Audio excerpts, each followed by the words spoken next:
Ang mga tao nga nagalagkat sa katutulman, nakakita sing dako nga kapawa.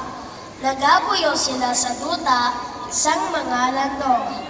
Pero ang kapawa nagasilang sa ilo. God forever and ever. Amen. For those who have their seats, please be seated. The first reading narrates a